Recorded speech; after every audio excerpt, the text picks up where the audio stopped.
I remember many years ago, we spoke. He said, I've watched Floyd. I watched Canelo, Ray Leonard, Manny Pacquiao, all these guys. I'm going to be the face of boxing. Are you now? I'm definitely face of boxing. Absolutely. This is America. This is America. This is America. This is America. This is America. So he can punch. He's a knockout artist.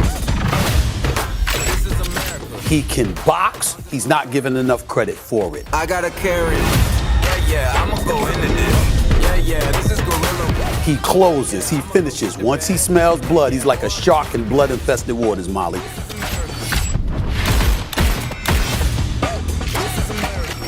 And so the time has come for us to stand down and to start giving Gervonta Davis the love and respect that he deserves. This brother is elite. Gervonta Davis.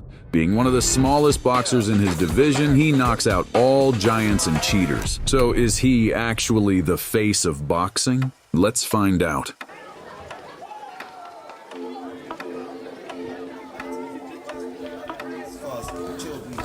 What you just saw was the moment when Gervonta Davis invented his legendary left hand. Do you remember his first fight?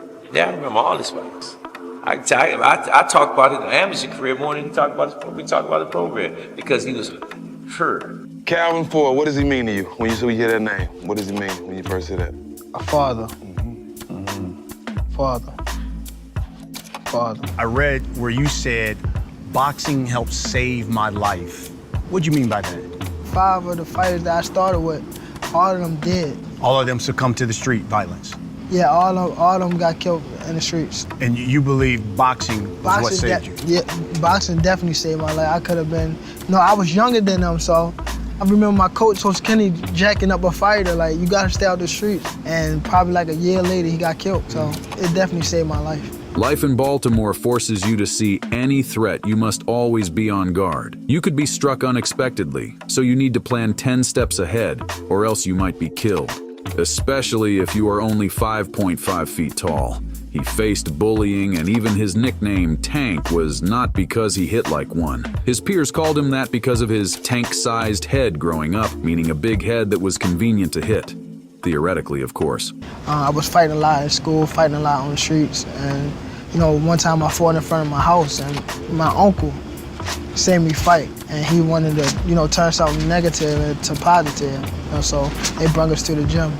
This terrible environment created a mindset that Davis began to show in his early boxing training sessions. He was always a quiet, modest, and even somewhat gentle boy, as if not created for these streets. That's why he always ran to his coach after school and sometimes even slept at the doors of his gym. I was there waiting on him. I was sleeping in front of the gym. It's a daycare right next door to the gym. So the people from the daycare used to call the police on me, like, you got a junkie there sleeping in front of our premises, things like that. And the whole time was me. The whole time my son was telling me about Tank, and he sit there and say, man, you'll make a good role model for Gervonta. And ever since then, it was just like my son was just telling me, I'm not gonna be here. Put Shorty up under your wing. Wouldn't be here without him? Would you say that? Calvin? Yeah, I probably wouldn't be there. Just off of the fact of when I was coming into the gym, I was getting that love that I ain't have at home type stuff. So it was always like, Calvin, saying I walked through the gym, Calvin, like, looking for him type stuff. One time we was at a tournament and we was down. There was a punch I called Bruce Lee. And the coach from Headbank said, yo, what did you tell him? I said, I just told him, Bruce Lee, stop, kid. I'm fighting. So little stuff like that too, Calvin Ford was the first to see Gervonta's talent and determination and helped him develop his skills. Very soon, he debuted in amateur boxing at the age of 11.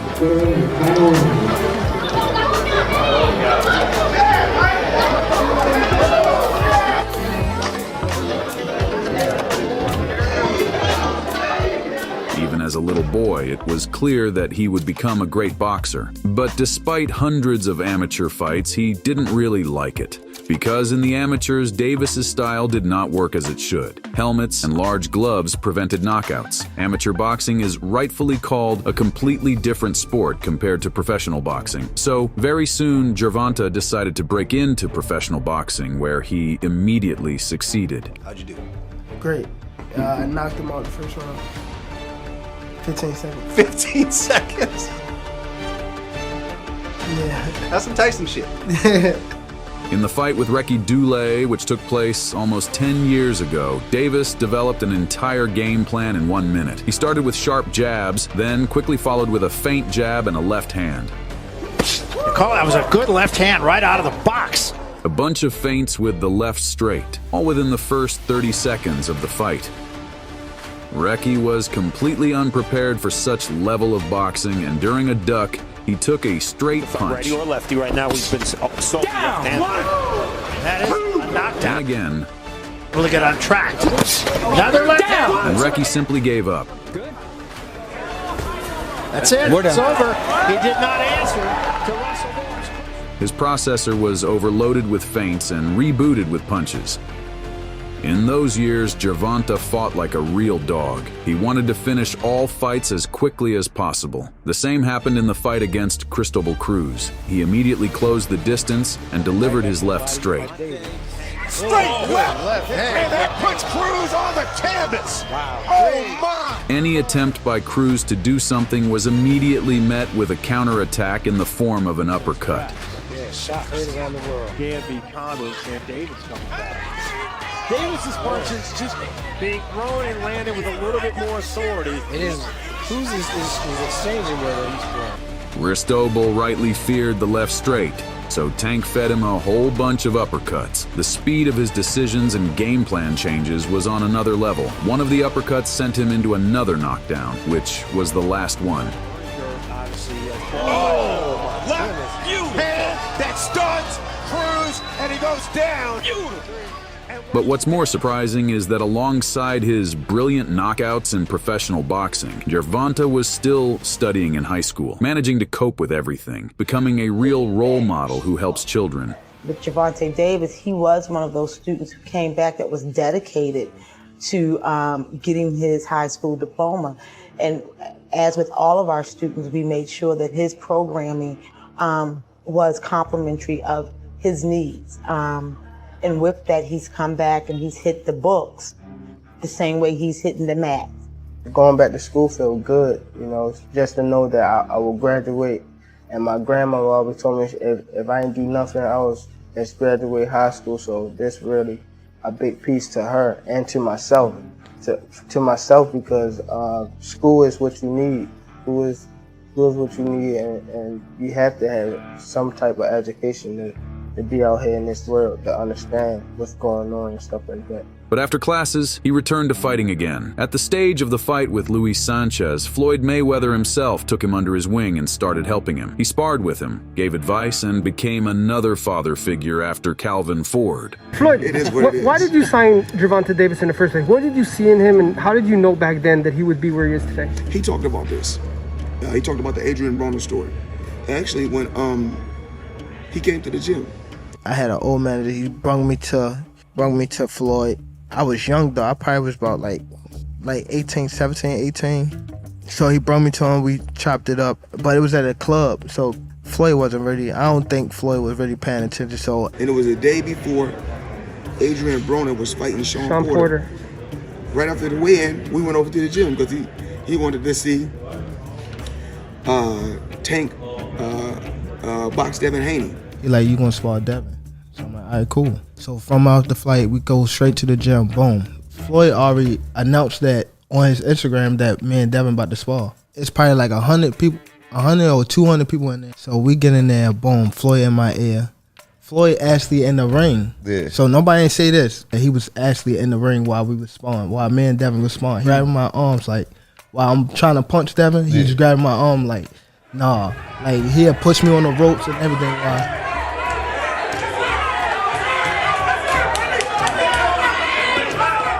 It was more so of back and forth, and then once I got tired, then it was like a little, like he picked up a little bit, but it was nothing like crazy, like boom, boom, boom. Like I don't even talk about I caught him in the sparring match and almost knocked him out.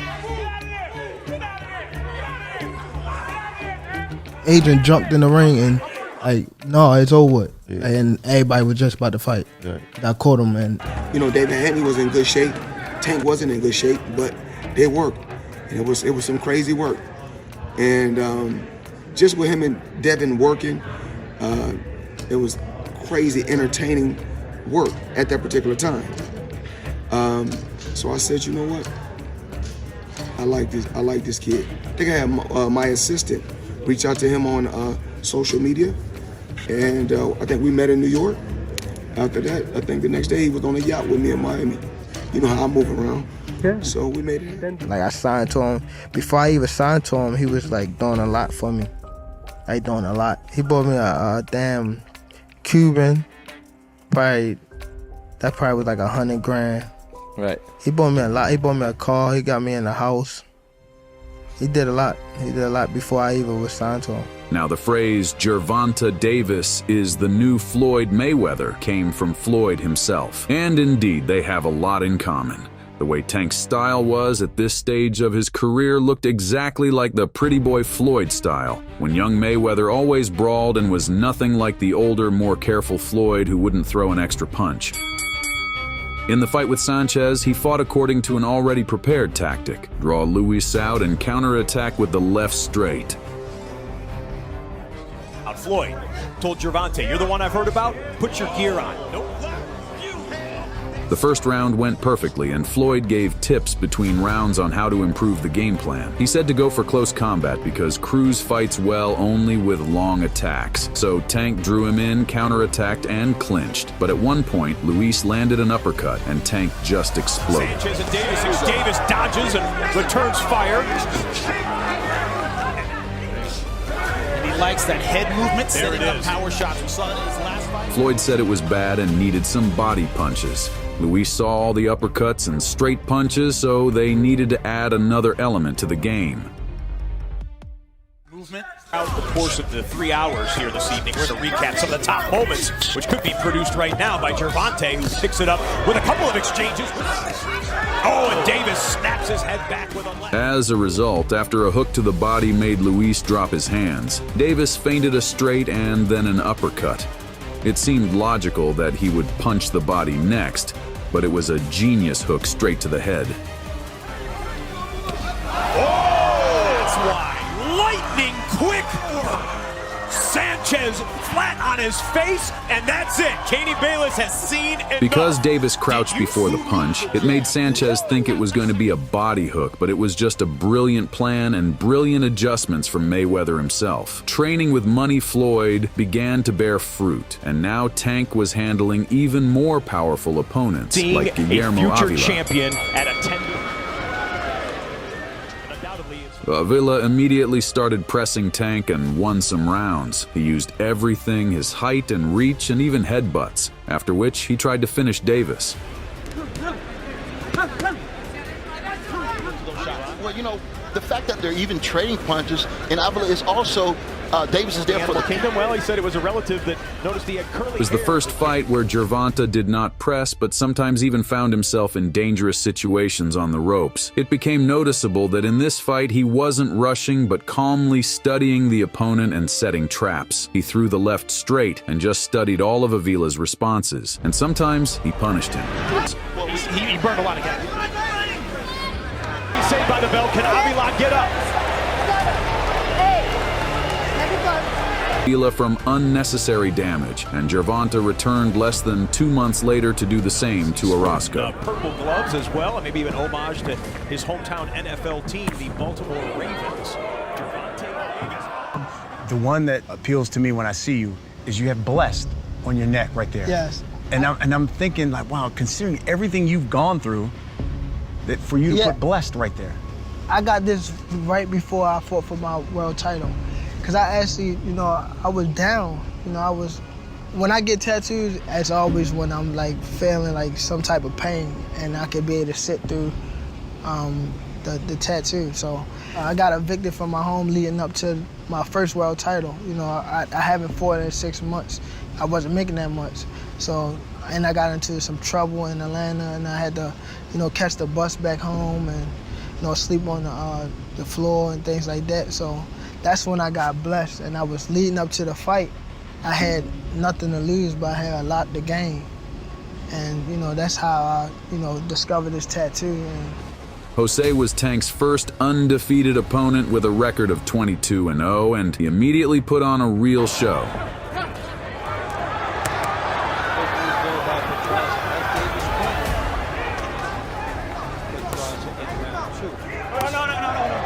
This was the least technical fight of Tank's, but perhaps the most spectacular because it was a real brawl.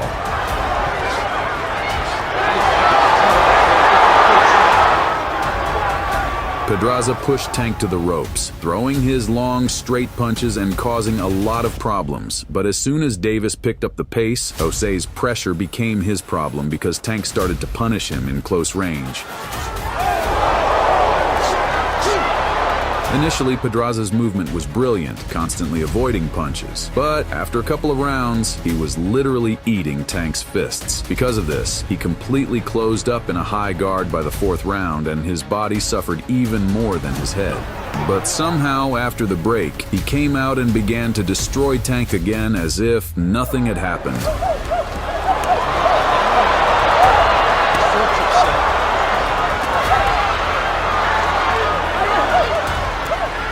But no one can fight at such a pace, and soon Davis took the initiative. As Davis sprints at it here,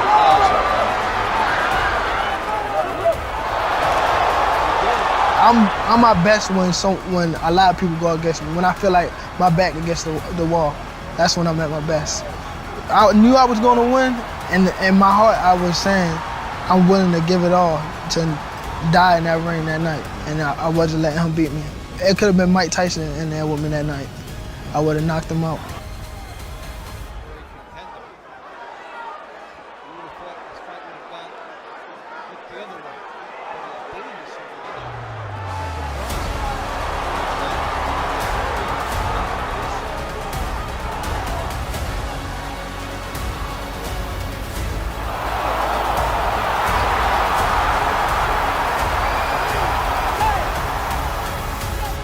That day, the little kid from Baltimore became a champion for the first time. And, that's how I, discovered this tattoo. And that night, it was just a shocking moment. You beat Jose Pedraza? Yes. You become the youngest American-born world champion. Yes. You still are. Yes. When they said, "in the new," what did that mean to you? It meant a lot leading up to the fight. It was a lot of, he too young. He don't have that many fights. That's why in the arena you see me when I stood up on the ropes. But parallel to the real beatings, Davis's cheerful and even slightly gentle nature continued to show through with his epic Michael Jackson ring entrance.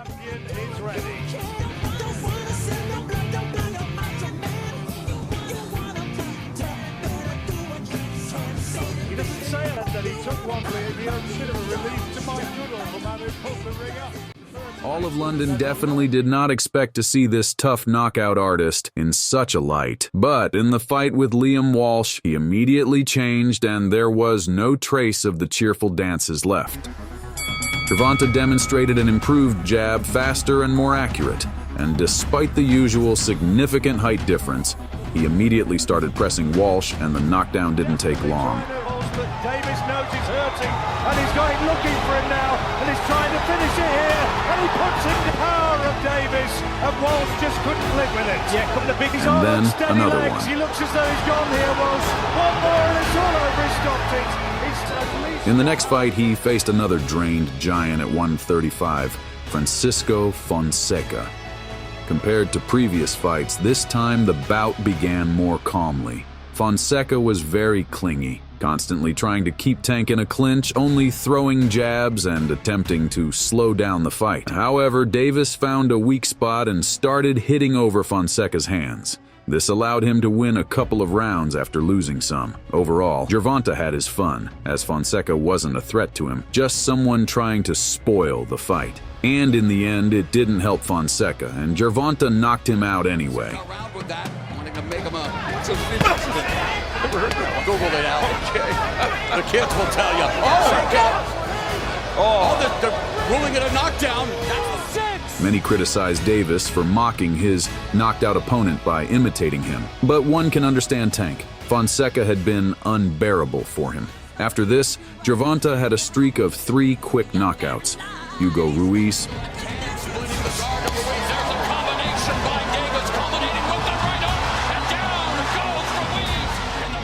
Ricardo Nunes,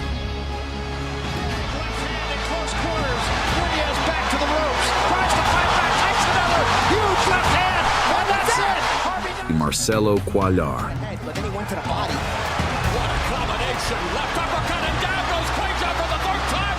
Referee Becky Esteves. Tank officially entered the list of top boxers in his divisions, and for the first time faced a true Cuban veteran, Yuriorkis Gamboa.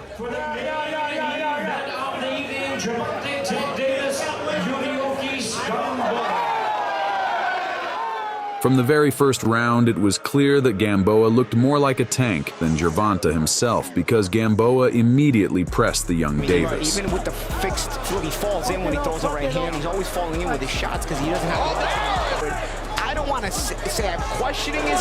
Davis showing a big strike. Counterattacked his left and seemed unfazed by the punches he took. However, by the second round, Gervonta found a weak Now, spot. there was a case of him kind of lunging in with the left hand, which we talked about in the keys, and Gamboa. Double jab and then the left hand dropping Gamboa for the 15th time in his career. Gamboa constantly tried to dodge Gervonta's left to get into a clinch, but Tank's reactions wouldn't let him. So the more Gamboa dodged, the more punches he took. To this degree. Gamboa trying to avoid the attack, utilizing some bobbing and weaving, now just trying to close the gap.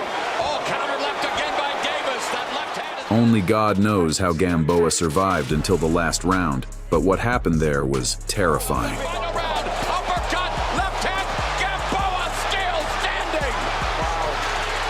I tell you, Davis didn't only miss those. Gamboa didn't make him miss those. I mean, Gamboa was just... But Gamboa, it's like he's on ice skates, just still on his feet and avoiding a couple. Gamboa's corner. They were just trying to make him believe. Oh, short right hook by one incredible. Oh, and down goes Gamboa. Whoop! There it is. Tank destroyed the Cuban in every way possible, but Gamboa didn't plan to give up and even knock Tank down. But during yet another dodge, an uppercut sent Gamboa to the canvas. And huge respect to the referee for stopping the fight. This decision probably saved Gamboa's health significantly. And now the moment everyone had been waiting for. The legendary fight of Davis against Leo Santa Cruz. A true legendary fight. The one that forever etched Tank into history. Santa Cruz, known for his high work rate and toughness, decided to move up in weight and challenge the powerful Davis. From the start of the fight, Santa Cruz tried to keep a high pace, attacking with numerous combinations, using his jab and footwork to keep Davis at a distance. And there's a counter. In this match, early remains to be seen. Abner, you've been in the ring twice with Santa Cruz. You trained to face Davis. Counter punches with that left. Yeah, that left uppercut has been there. Santa Cruz. Bridge of his nose, it looks like. There's a right hand, a right hook behind the goal. Take his punches, but no, he's the pressure fight.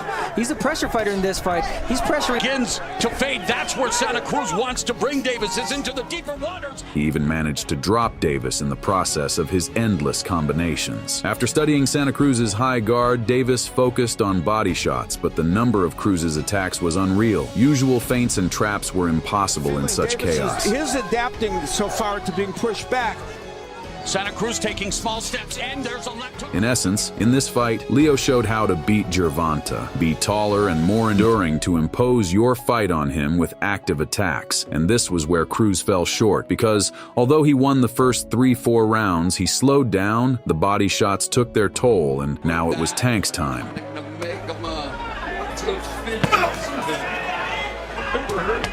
Google it out. Okay. The kids will tell you. Oh! was clear this was the fight of the year, as they seemed to not stop for a second. In the 6th round, one of the best moments in boxing history occurred. Santa Cruz tried to attack Davis, but found himself cornered. I like the 4th round. Champions. If Davis thought Santa Cruz was going to fold from his... Oh, my! Davis countered with a powerful left uppercut that sent Santa Cruz to the canvas. This knockout became one of the most spectacular of the year and cemented Davis's reputation as one of the most dangerous knockout artists in boxing. Were you worried because you knew when you connected, you knew you walked off, you knew you'd hit that punch where it knocked him out, but were you worried because he did stay on the ground for a little bit longer? Yeah, so once I hit him, when I hit him, I seen that how he was falling, and then I returned because I knew he was out. But once when I was on the rope and I seen that, I turned back around, see he was on the ground. That's when I went to a different mode. Like, damn, like, is he okay? Type stuff. So I'm glad he okay. And I'm so proud of him. Like I said before, I'm so proud of him. No matter what, you know, when things is said, when you hear certain things in the media about me and Tank, no matter what you hear, I'm gonna always love him unconditional.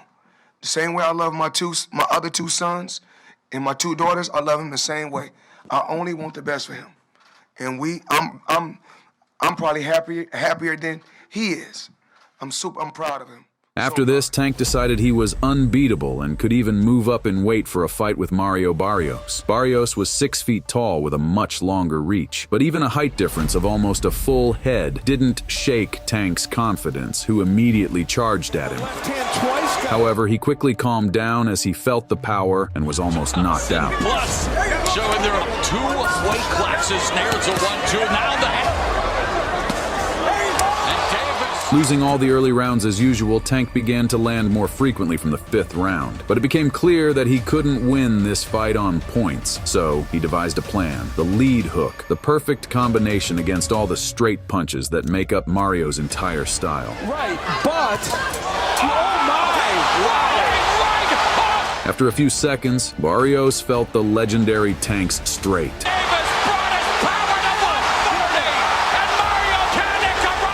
Davis seemed to go crazy and just kept beating Mario while he was groggy. Well, now we will know what happens when Davis... Stand to this onslaught from Tank! In the end, Barrios never recovered, and the referee had to stop the fight.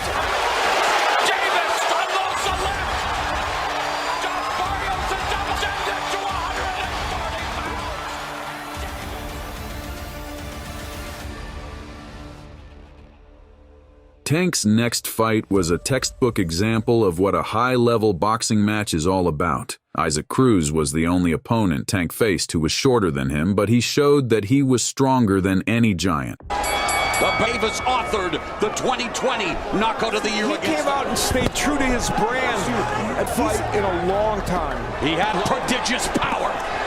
Oh, and great start here, putting the pressure. He nearly knocked him out right away and pressured Tank like no one else. Throughout the fight, Cruz ducked with hooks, and every time it worked. He used what Leo Santa Cruz had devised: take all the space away from Gervonta, and he won't be able to do anything, and Isaac almost succeeded. The head movement is important for him, and you know, Davis, he's doing here, he's not showing any type of respect to him, but to find a way to knock you out. Santa Cruz being previously undefeated. Thank you very much. Due to his short body, he was hard to counterattack, and the way Cruz defended against the uppercut was world-class.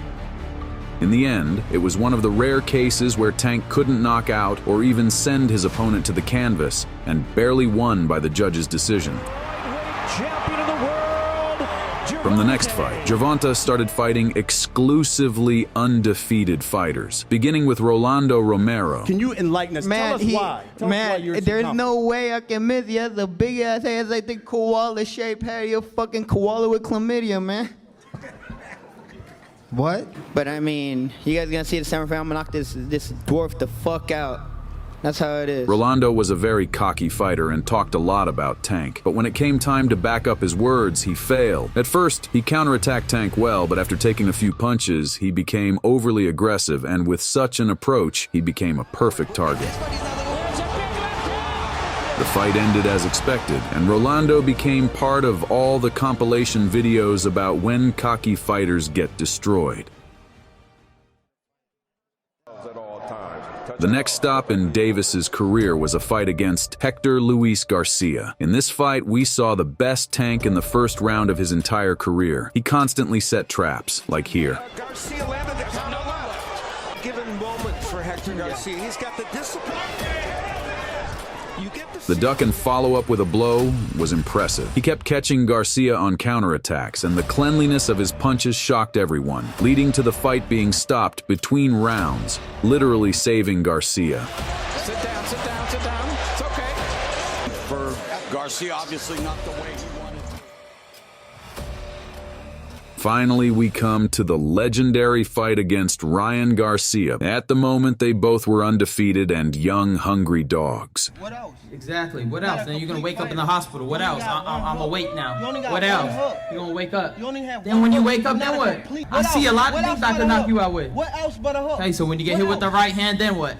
Your right hand ain't shit. Okay, we're gonna see. Your right hand ain't shit. Okay. And you got heels on. I got heels on. Okay, and you had a purse on yesterday. Shut up. Okay, come on now. Many believed Ryan would win because, as usual, he was much faster, taller, and longer than Gervonta, but the fight went differently. As we know, Ryan has always had a weak defense and tends to be flat-footed. Additionally, in his fight against Campbell, he was knocked down after Luke, a southpaw, stepped outside Ryan's lead foot, made a fake body punch, and sent him to the canvas with his left straight. That was the key Davis decided to implement. From the very beginning of the fight, Davis walked slowly and read his opponent. He immediately used his lead hand, not even throwing jabs, but rather doing something similar to a long guard. And this was not without reason.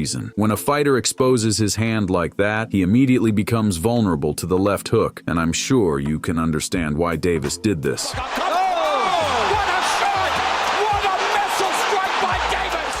Despite Ryan's awareness of Davis's tactics, the left hook remained a critical aspect of his fighting style. He relied on it heavily. This moment revealed Ryan's lack of boxing IQ. He struggled to differentiate between a fighter playing possum and one genuinely bothered by his strikes. Davis expertly baited him into a false sense of security in the second round, and Ryan fell for it. Davis executed his pre-planned dive, capitalized on Ryan's poor footwork, and the result was inevitable. Davis continued to launch attacks using his front hand as a feint before transitioning to targeting Ryan's body. On the final 30 seconds of the third, Davis, be careful. He was looking at the referee. You got to protect yourselves at all times.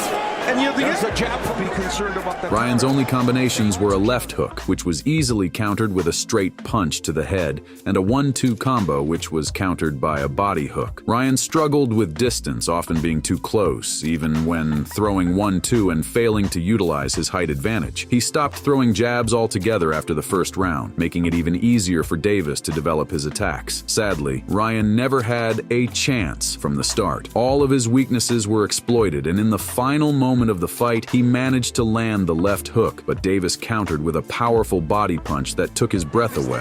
I don't want to knock him out. I want to punish. It was one of the few left hooks he's been able to get in. Right hand by Garcia. And now, Garcia forced to take a knee.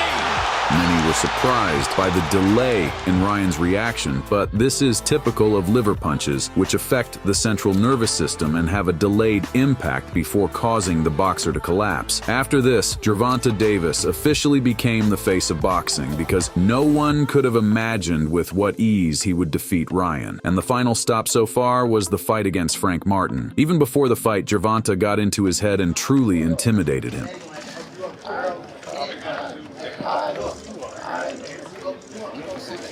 We're gonna see about it.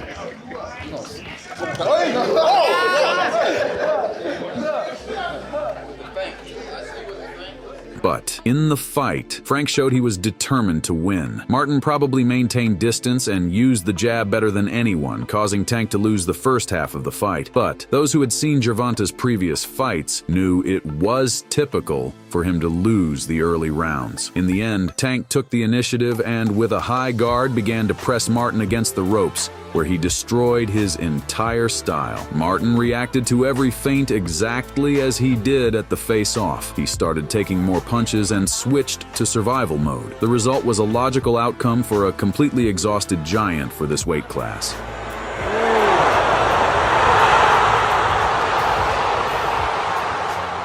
Yes, Tank won because he was the better boxer, but it's worth noting that the strain from the weight cut took its toll and played into Davis's hands. Frank should stop cutting weight and move to his natural weight class. But this is how a kid from Baltimore proved that the size of the opponent doesn't matter, and even being only 5.5 feet tall, you can become the best boxer of our time.